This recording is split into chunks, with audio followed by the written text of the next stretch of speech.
today I'm not having any slides. This is gonna be Q&A. This is mostly gonna be you asking me questions and ask Mike. Maybe we can help you. As we try to help everybody.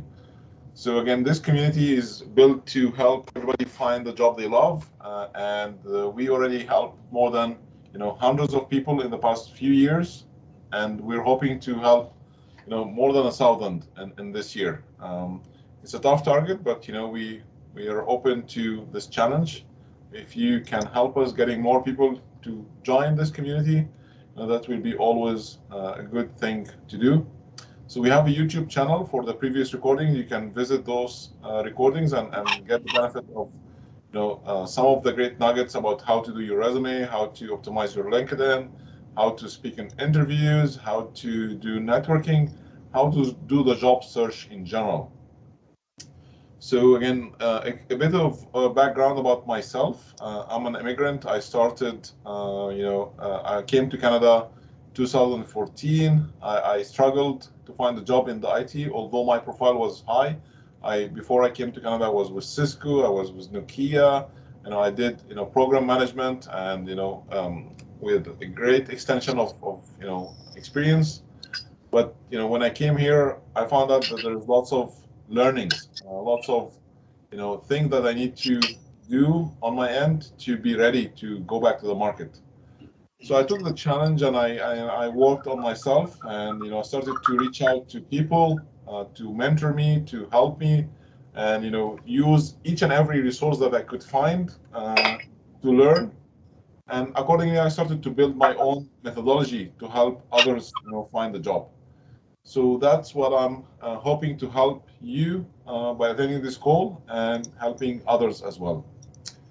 So that's a quick background about myself. I'm currently with Microsoft full time, and again, I'm doing this every Thursday, 1 hour to help people who would like to get help.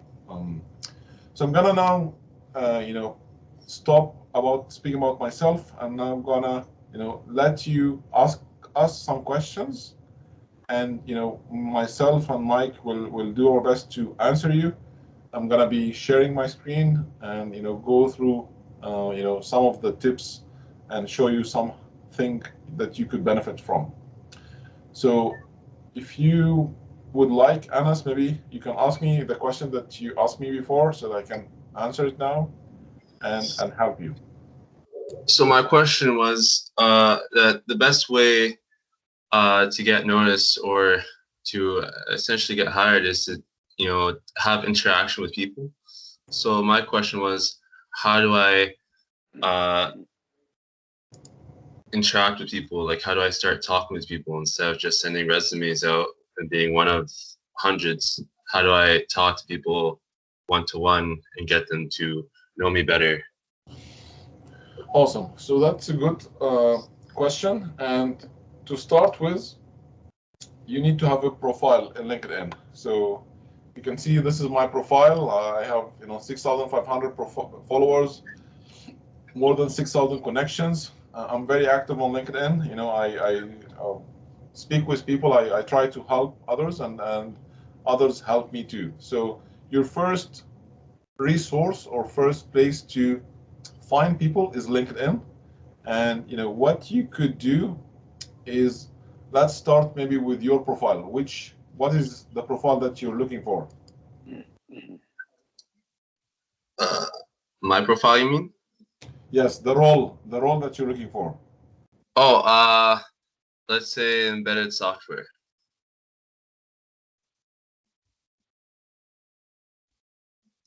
Okay. So let's maybe do this. So what you will do is just you will put embedded software, and then you will search for people. Oh, okay, let me just do this here.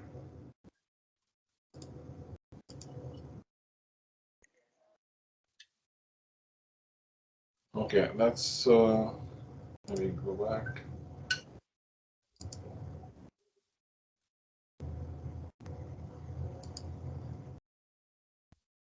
Okay, so you put the profile in the search button here in LinkedIn, and then you search for people. Okay, you press on people, and then you will get number of people who you could, speak with. This is the first thing. So then you minimize or filter the search, let's say to Canada. You don't want to speak with people from Italy or at least at this stage.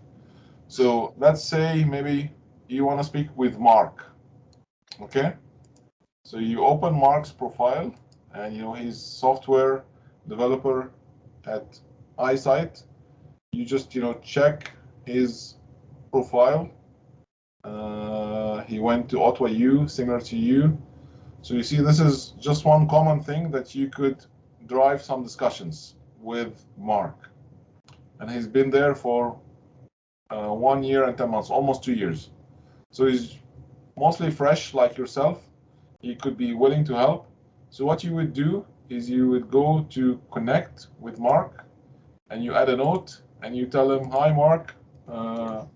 I've been with you at Ottawa U and wanted to have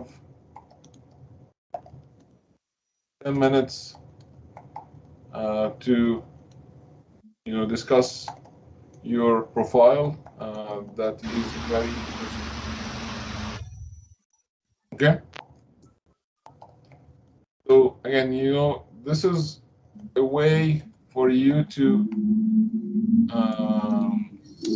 build some rapport and try to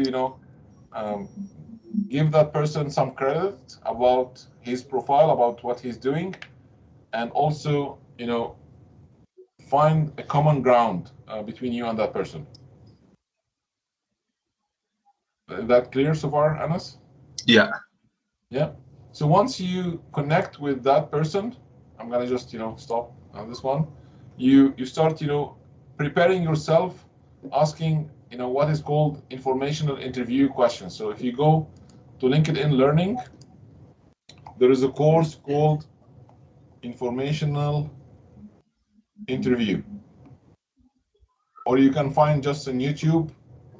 If you don't have LinkedIn Learning, you can just find it in YouTube as well.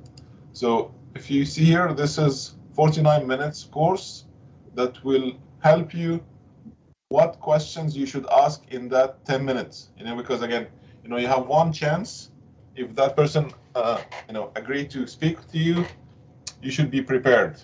Don't wing it. Don't just, go unprepared, because that will affect you, because, that person might refer you to other jobs.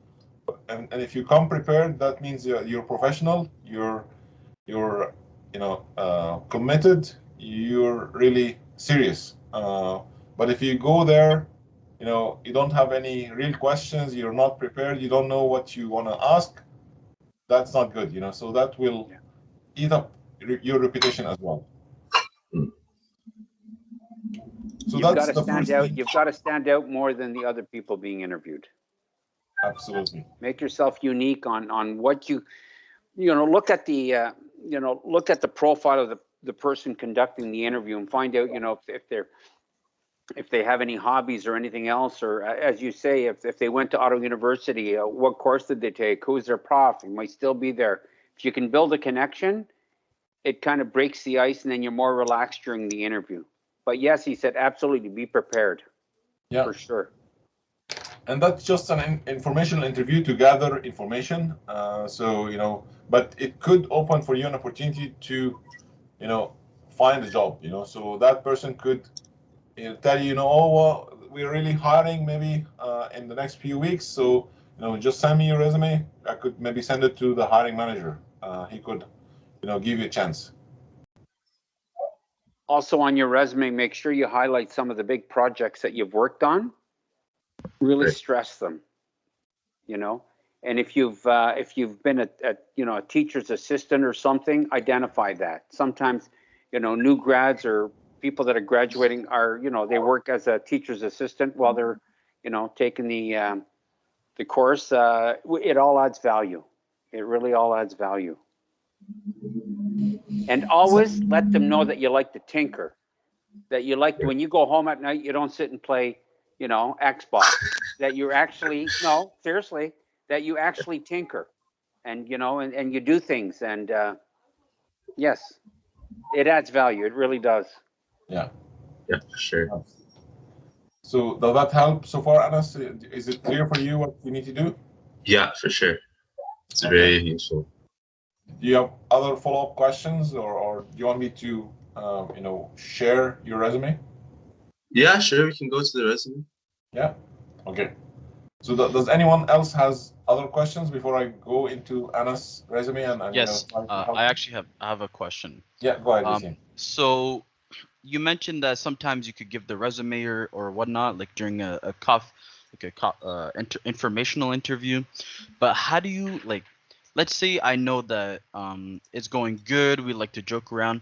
How do you know when to start asking about, like, when do you know when the right time for asking about jobs and interview and resumes, and like if I could, like, if they have any opportunities and whatnot, like when do you like know without it being weird or awkward for them to say, like, if they say no?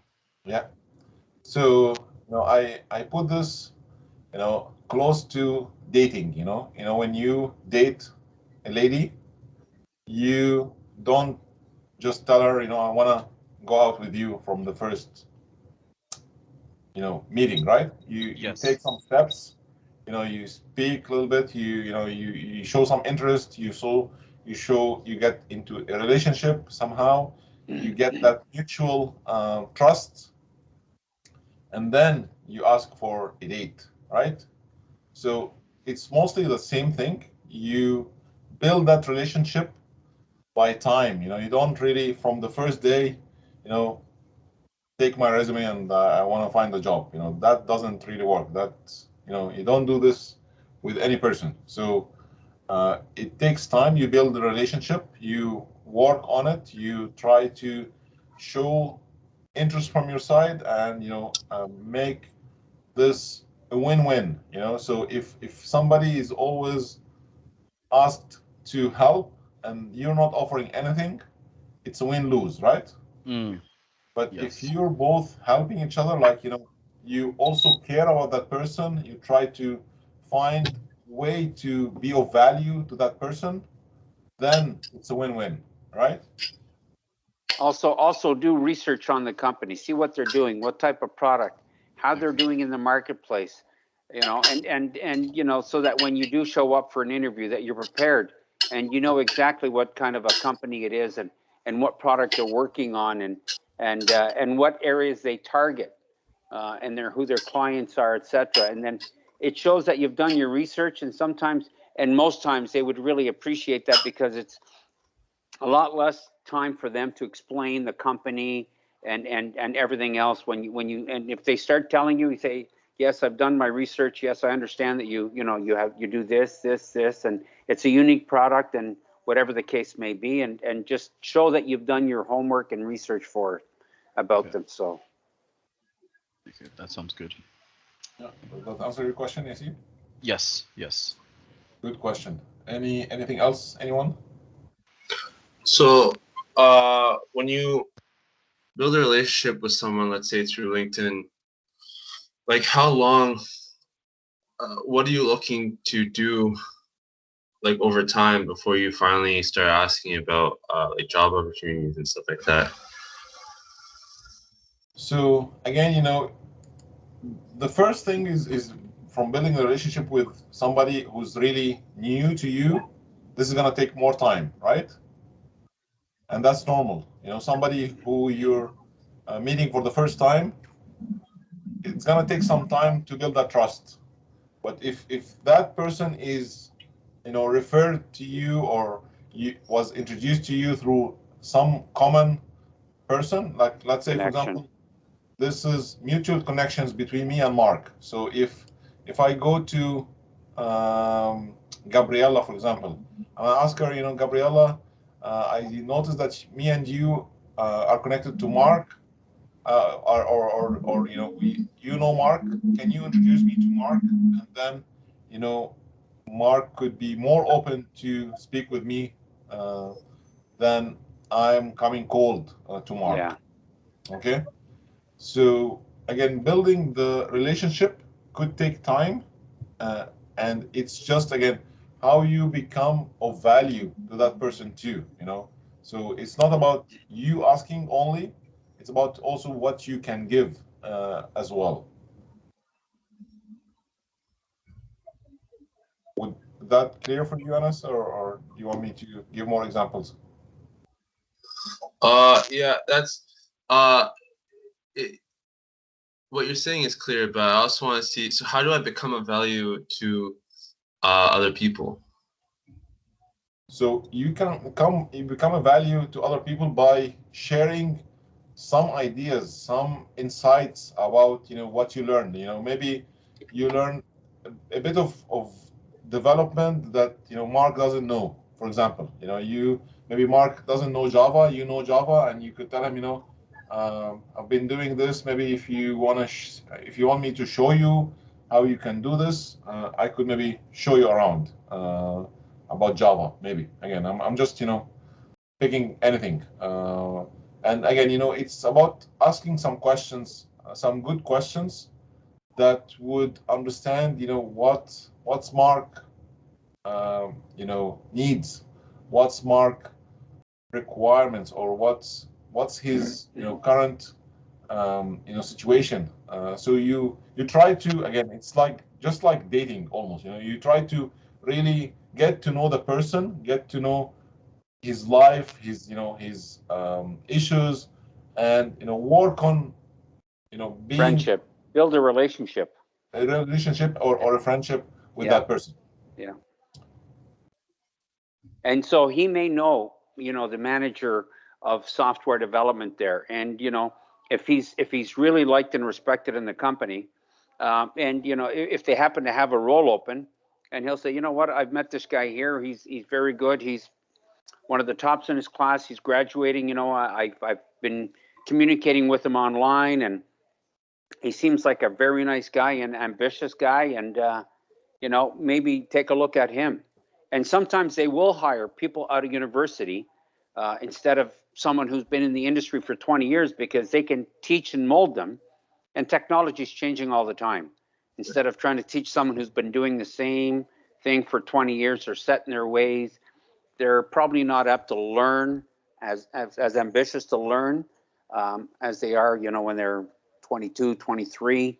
And, it's, yeah, just if you can just kind of make connection with some, embedded software developers or C++ developers, and follow their companies and see what their companies are doing. Yeah. And yeah, and reach out and say, I'm new, I'm a new grad, and I'm wondering if you can, spend some time with me, give me direction on how you got into the industry, and what it took and everything else. And as Ahmed says, most often than not, they're willing to help because they've been Yeah. in that position themselves. Yeah. You know. So again, just to give you more insight. So I know this could be hard at the beginning for you to develop, but the more you practice, the more you put yourself in those situations, the more it becomes easy for you. Initially I was very introvert. I couldn't speak to everybody, but by the time I spoke to the first person and then I start to speak to the second person, then it become more easy for me to build that relationship, more easy to find ways to find that win-win. So it's not something that you could just take a video and learn from it. It's just by practice. You build the relationship by practice. You start getting out, speaking to people, building that relationship, and learn from what you've been saying, learn from what others been reflecting on what you mentioned. And also, when you do it the first time, you're nervous and scared. The second time, you're still nervous but not as scared. And the third time, you're just a little bit apprehensive, but then you get more comfortable doing it, and then it becomes like second nature.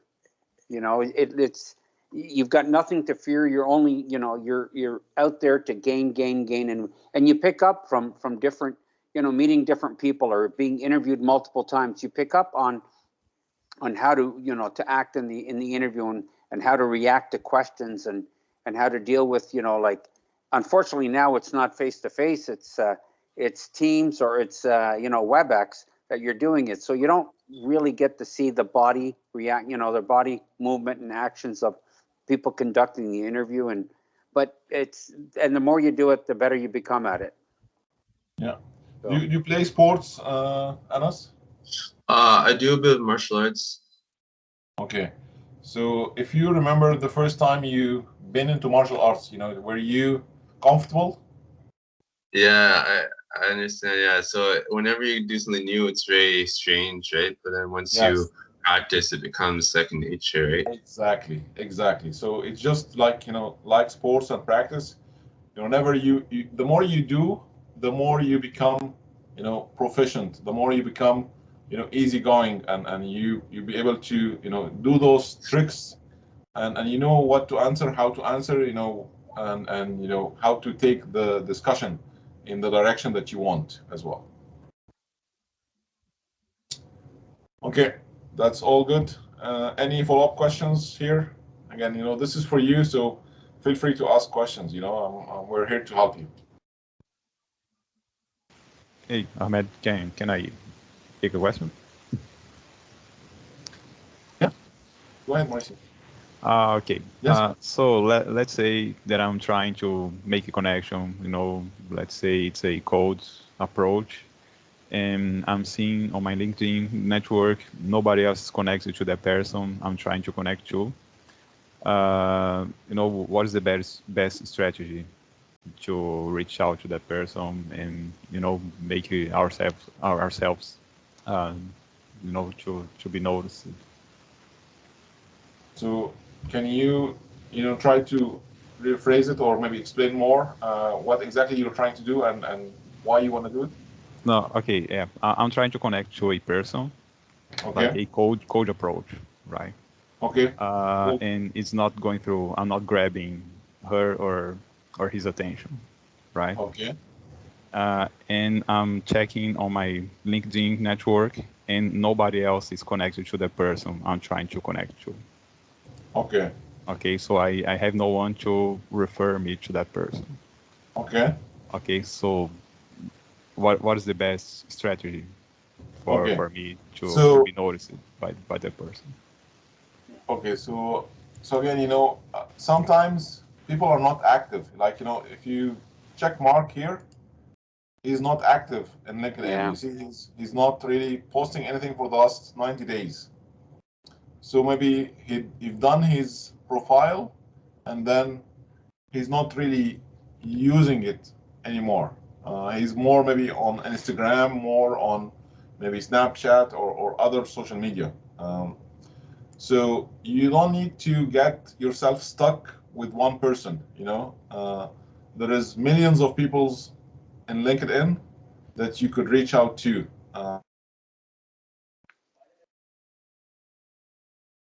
Yeah, a lot of people, and sometimes I'll send an invitation to join my LinkedIn network, and they don't respond because sometimes people just don't go on LinkedIn. Exactly. They're just, they set it up and they populate their profile, education, and then for them it's like a back seat. And other people like Ahmed, they're very, very active on it, posting things, awards, certifications. They update. Know some people will post different videos of certain instances, and whether it's a celebration of reaching a milestone or someone's done something very brave, or whatever the case may be, they're active. And really, you can spend all day on LinkedIn and just reading all the new postings, but some people are just not active on LinkedIn, and I've come across it many times. Yeah. Yes. So, again, you don't need to, just get stuck with one person. There's tons of people out there. You could just, again, get somebody else who could, give you the same goal, what you're looking for. Right. See, Yeah, like thanks. that quote right there, resting is not a waste of time, it's an investment in well-being. Yeah.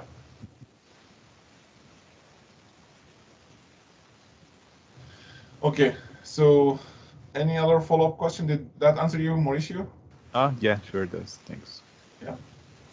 Okay, let's take a look on Anna's resume, and we'll just do a quick help here. So, and I got the consent from Anas to share this before I share it. So the first thing, Anas, you don't have a role under your name. So let's say if you're in embedded software, this needs to be under your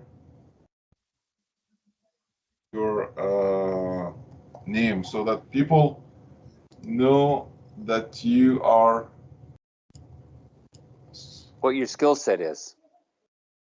what you're looking for, and if that's a role that you're really looking for. So you may want to give it a shot first and see like what does the market say, like do we really have that title called embedded software engineer somewhere, or do they call it something else? So there's embedded software developer. Yeah. So you see here, what the easy thing that you can do is just take that title and throw it in your resume if you're applying to this job. So this means for the hiring manager or recruiter that this is your profile, this is what you're doing. Okay. So this summary is very general. Generic, yeah. So if I take this and copy and paste it and put it in my resume, it may work for me as well, even though I'm not embedded software engineer, right? Right. Because you're not putting any specifics here. There is no achievements. There is no real meat here that I could say that this is unique only to Anas. This is very generic. So when it's generic, it becomes very weak. Right. When it's specific, it becomes very strong. So what you may need to do here is put some numbers, put some, achievements, something that really stands out about you that would make Mike, if he read your resume, oh yeah, I'm gonna call Anas now. Something that catches, something that'll catch my eye or any other recruiter's eye. That you're an embedded software developer.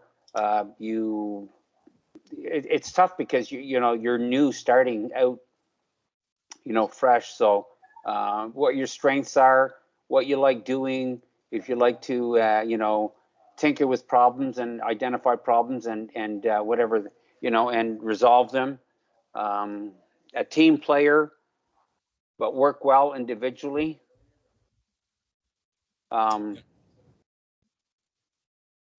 So again, Something that'll make you stand out. So how do you write something that's both specific, but then also, I guess, relatable, or like you said, something general, like working in a team, like that's something that almost any job is looking for. Yeah. Well, that means you're a team player. Some people are not team players. Some people are more individual. They know what the role is.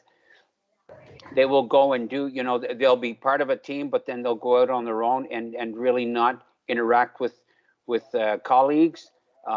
You have to identify that.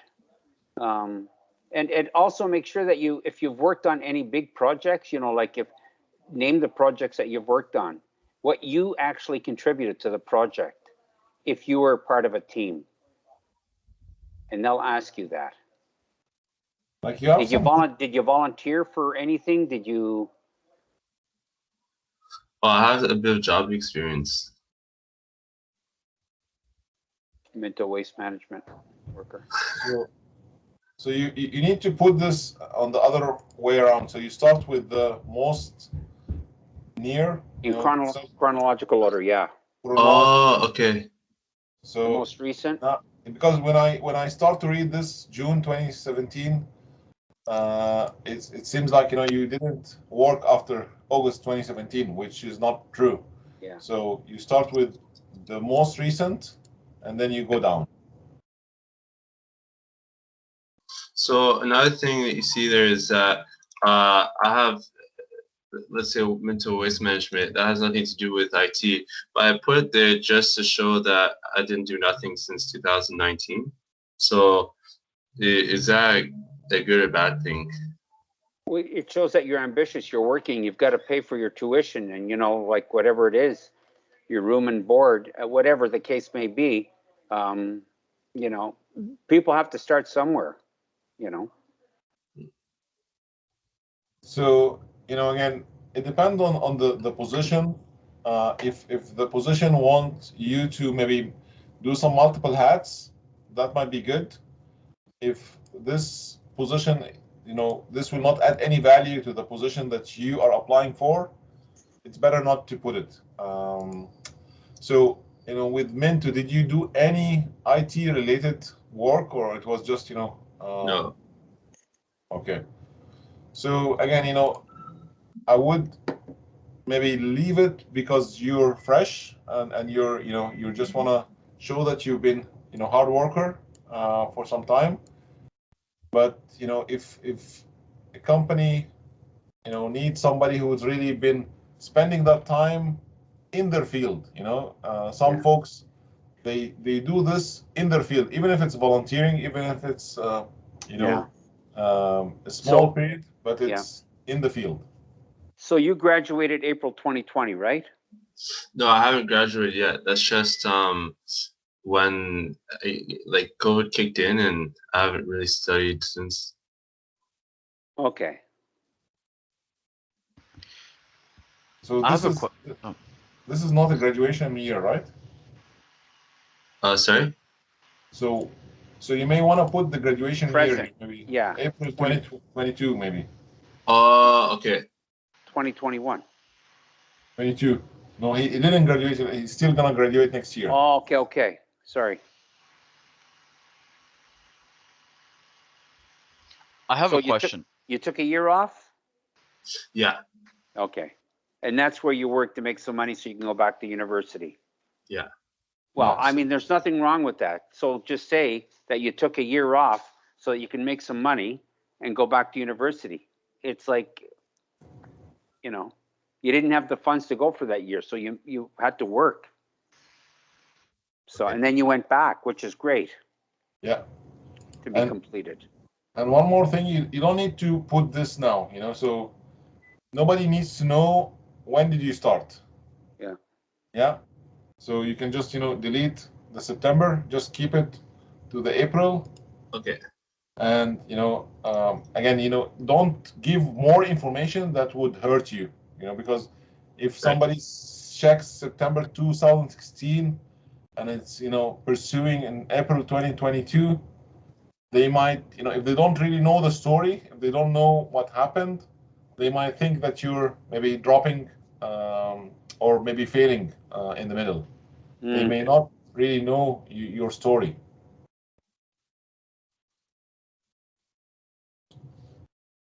Okay, so again, for this, you start from top to bottom, and whatever. Again, in Minto waste management, you can find something that is related to this job. So let's see here. So engineering or computer science, familiarity with UI, low power, ability to read electronics, mathematics.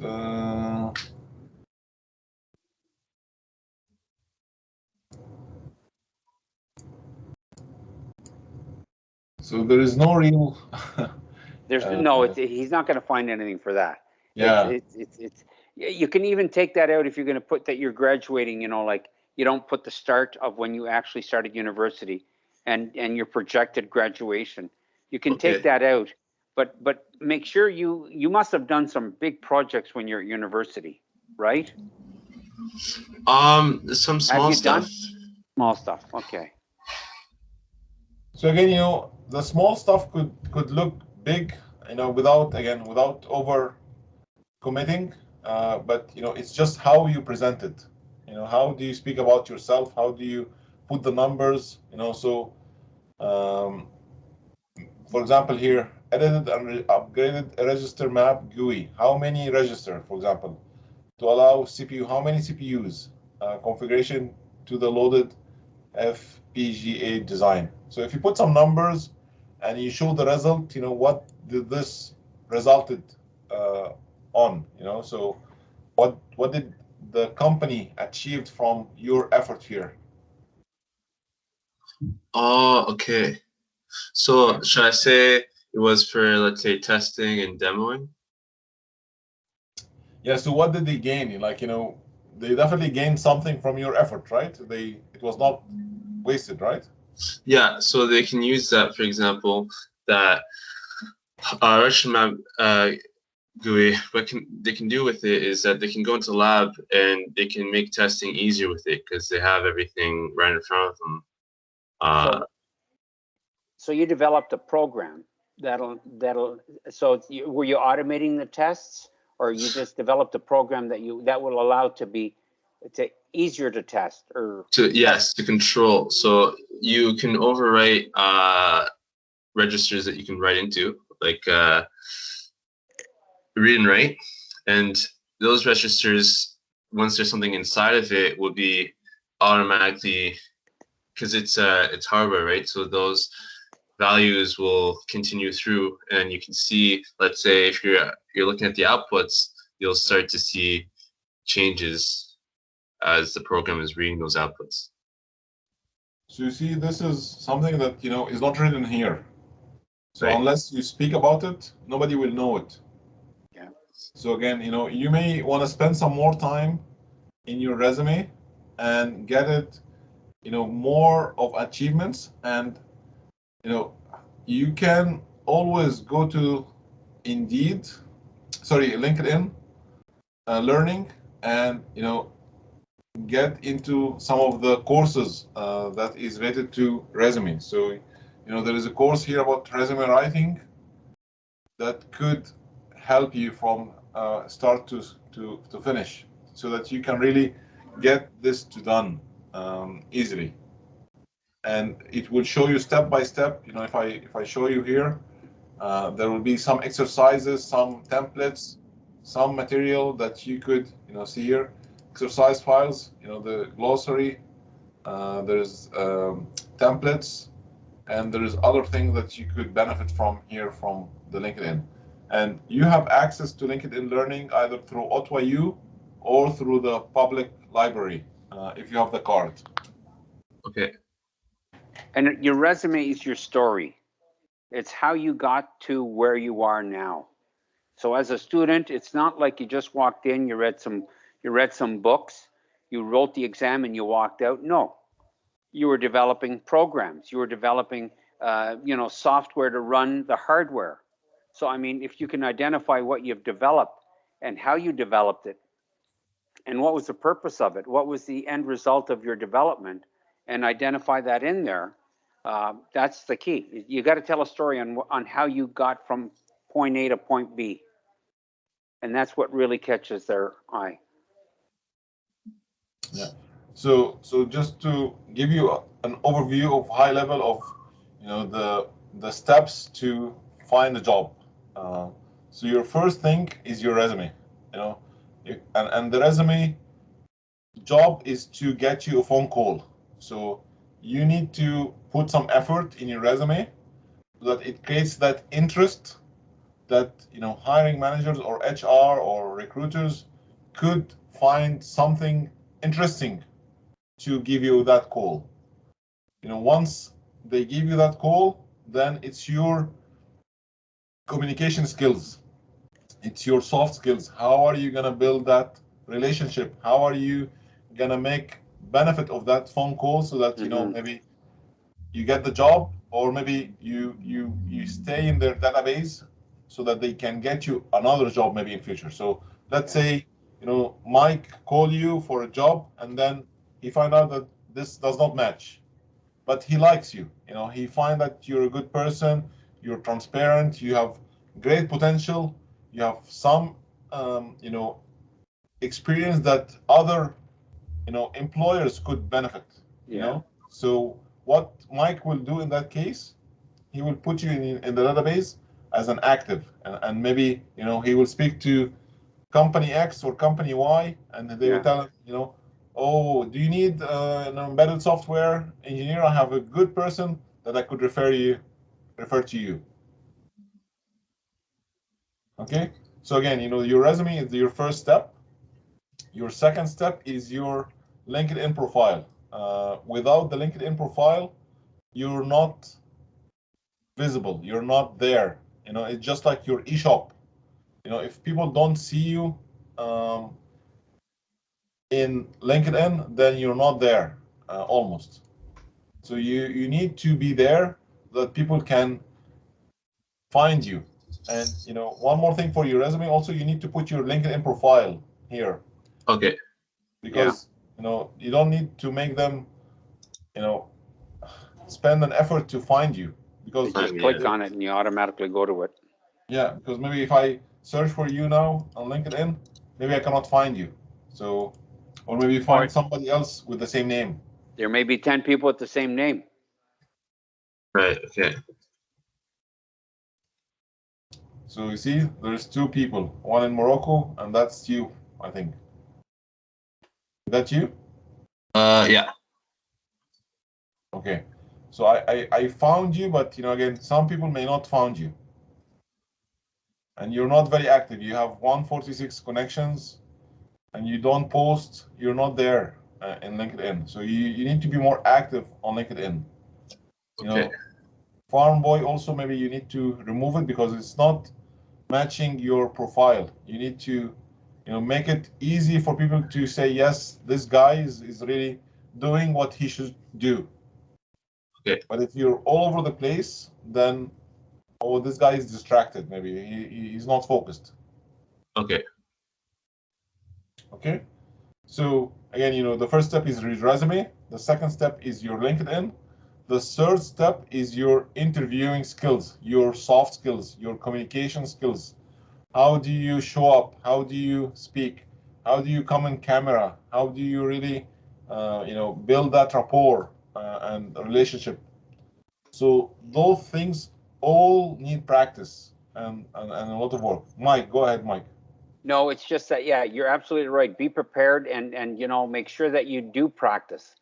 Even if you practice, with a family friend or a family member, you know what I mean? Just to kind of ask you questions and how you answer, and make sure you answer the questions directly. And if you don't understand them, you ask to kind of repeat it, or, in what area. Because coming out of university, you're not going to know everything. You'll know a good portion of it, but not know everything. Yeah, like for example, your picture, you're not smiling.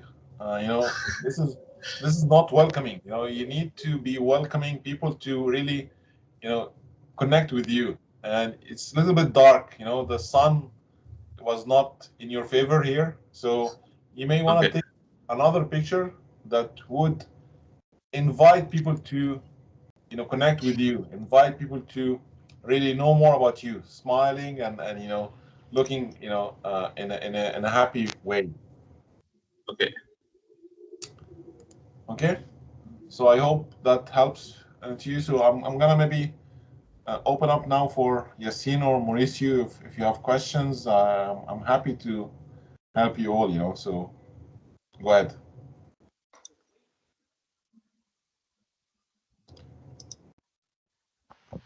Okay. So, oh, sorry. Go ahead. Go ahead. Yeah, go ahead. No, I don't have any specific questions, Ahmed. I was just wondering if the Sunday sessions will be resumed soon. You're planning anything on that? I'm gonna maybe do it in September. I think in summer most people are trying to use their weekend somewhere else. So Yes. I don't want to just do the sessions and then nobody shows up. So Yeah.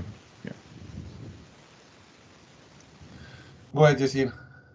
So maybe for somebody that's new for LinkedIn, I guess the question would be, how would you like there's so many things to talk about for LinkedIn. How can you post or show activity while still remaining professional, while like still showing interest? Like I guess how to, because a lot of people will tend to see your activity, right?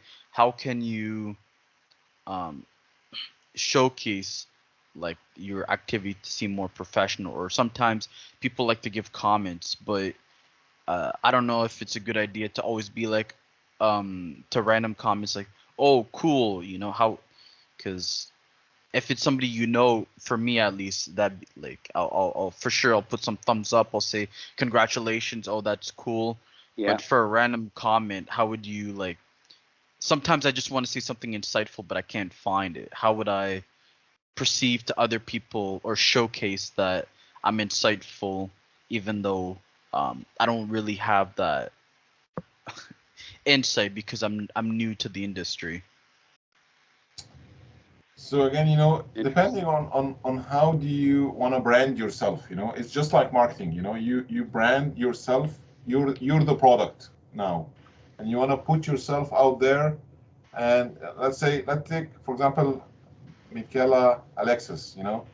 This is a picture of endurance, like the somebody who is doing endurance, and then she doesn't have a leg, I guess, and she's putting, this is my mom in Canada, singlet, and she was never supposed to run again. And I recently shared a post about how my life.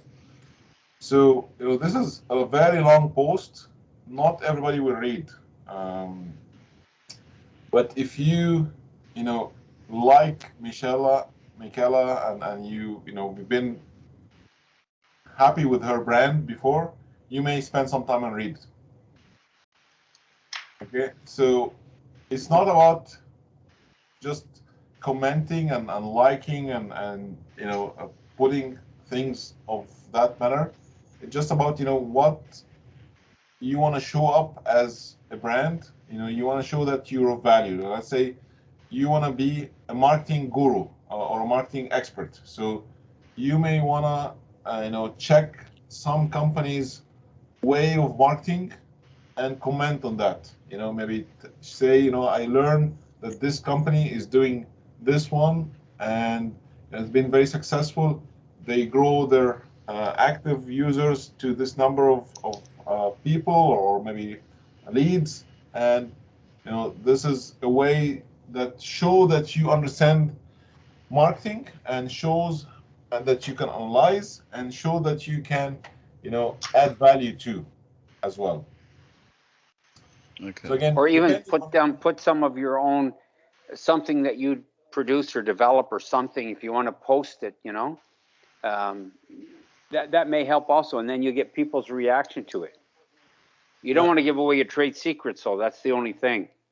You want to make sure that you post something that you've done, that you've very, very proud of, and that you felt you've done well to accomplish. And like there is a story that I saw in YouTube, I guess, that somebody was just like you, and he noticed that there is a famous speaker, somebody who's really very popular, and that person is not very good in video editing, for example. And so what that guy did, he went to his website, he went to his YouTube, and took some pictures and edits from his work and put it together in maybe a 30 seconds video, and connected with him and told him, I made this video for you as a present. I like you. I've been following you.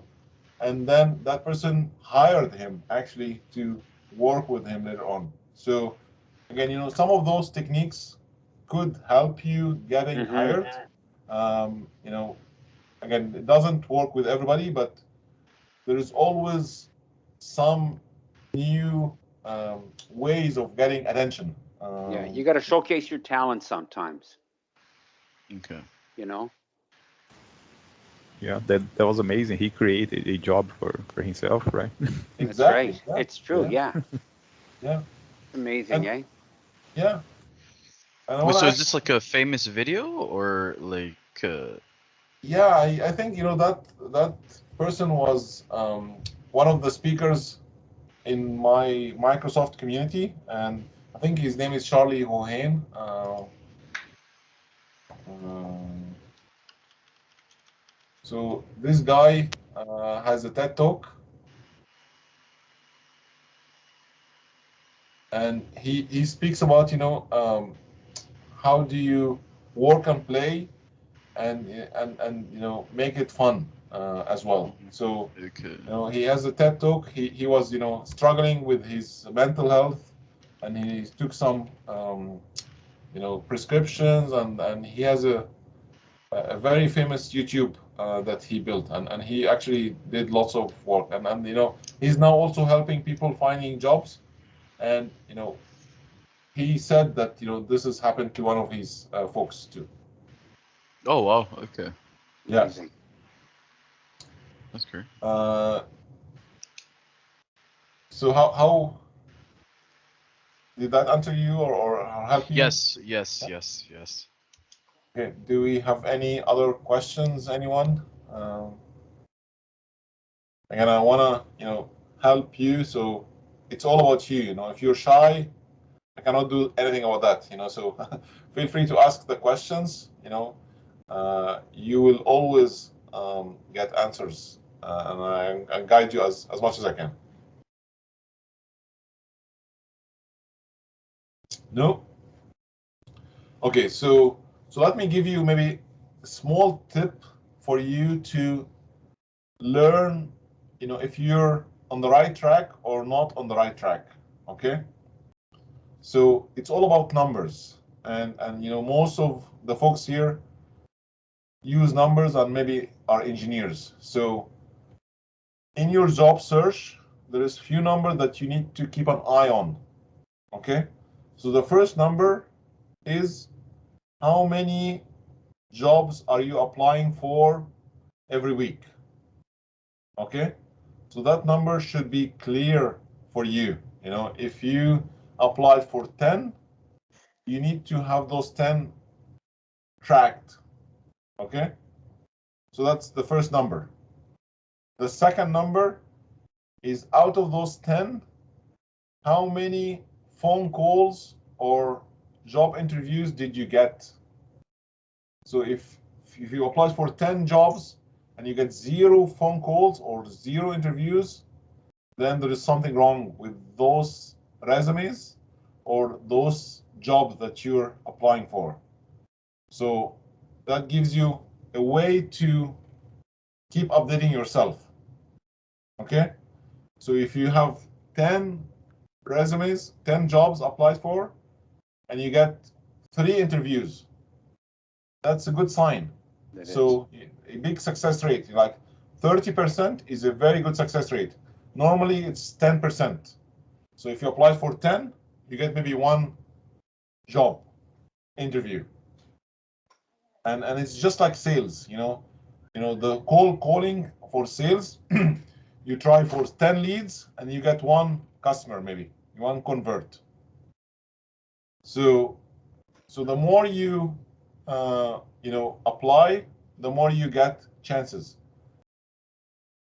To make it easier, the more people who is gonna hire, that's gonna short circuit this whole cycle.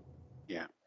So if you know more people like Mike, for example, this would help you a lot because Mike know tons of people. He can connect you to. So Yeah. it's how or who could you really connect to that could really make your life easier and short circuit for you that lengthy process. Yeah. Okay, so again, the first number is the number of job applications or resumes you applied for. The second number is the number of interviews. The third number is the number of offer letters. So if you don't track those 3 numbers, you will never know where are you going and how you should improve yourself. So those three numbers need to be visual, and I could recommend that you use Hunter. It's a website that you could use. You have the wish list, number of companies, number of jobs that you could look for, and then how many jobs you applied, and you can just drag it. It's easy. And then how many of those you get interviews, how many offer letters you get. Yeah. So this is for free for certain period, and it has actually a Google Chrome that is connected with other software, like other application websites like Indeed, for example. So if I want to maybe add this job to my board, I'm just gonna go here, add save to board. I'm gonna find it here and just say save, and then I'm gonna open it in Hunter. I'm gonna find it in my board. So that makes it easy for me to find those jobs that I applied for in my job board, and easily track what I'm doing. So if I, for example, apply for this one and I want to take some notes, what did I do, what did I write, what is the job description, who should I ask for in this job. So if I, for example, I want to search for Alpha company, where is this Alpha company? Let me see here. The name of the Alpha Insights Vancouver. If I find this company here in LinkedIn,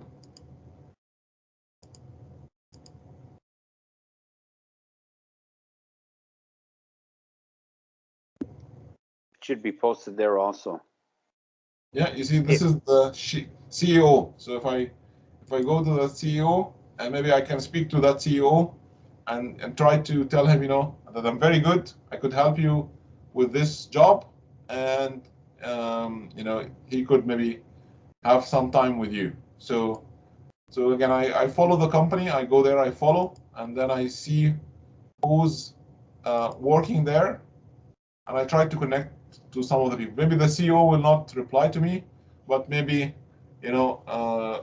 this guy VP maybe would reply. Maybe the aerospace engineer, the system engineer, somebody. Or good software manager. software manager, RF or microwave. Yeah. So you see, again, this is how you become very focused in your search. You don't just search, apply, and pray and spray. Spray and pray. Sorry. You just become very strategic on finding the people, getting to know them, getting them to know you, sending them your resume. They can refer you to positions. And they may not be hiring, but they may know a competitor or former colleague that is hiring. Yeah. So. But they are hiring because they have a job here in Indeed, so they must be hiring. Mm-hmm. Does that help so far? Yes, but I also have another question. So let's say you're looking at a company that you like, a certain position that you like, and you send your resume and you find them on LinkedIn. Do you just try and connect? Who do you just? I assume you don't just connect with all of them and ask them all for like how, like what's the approach that you would take? If I was doing this, I would connect to everybody, in that company, and try to get them to know me. And maybe some of them may not connect with me, some may connect, and whenever, again, it's 10-1. So if you connect with 10 people, maybe 5 people will connect with you, and one person is gonna be open to speak with you personally through Zoom, maybe. So that one person could be your door to those other 10 people. Yeah. I heard that also could be what makes a difference, because I remember we had one time a presenter and they were telling us a story about how they had a new hire, and they were a fresh graduate, and I think the biggest reason I remember them saying was that that person got hired because they reached out to all of us saying and interacted with every single person of the team, and they try to build rapport with everyone. And when they got hired, they even mentioned, "Hey, can't wait to work with you." Like, and they just kept on going with the rapport. So it wasn't like one time thing. It was like for everybody. They just put in that Awesome. effort to talk. Yeah. Awesome. So we're on time. So again, I don't wanna take more of your night here, but again, I'm happy to help you. If you have an offline question, you can always reach out to me, and myself and Mike would be happy to help For you. sure. Please again show up every Thursday and bring your friends. This is again, it's collaborative. It's not just preaching. It's Q&A, so you get to ask real questions and get real examples of how to do things. Okay, and I'm gonna end it up here. Any final questions? Any final thoughts before I end up here? That was good. Thank you so much for sharing your time. Hold on. For both of Mike, you. any final words from your side? Any final words, Mike? Everything's all good. Thank you for showing up, and we're more than happy to help, of course. Thank you so much, guys, and enjoy the rest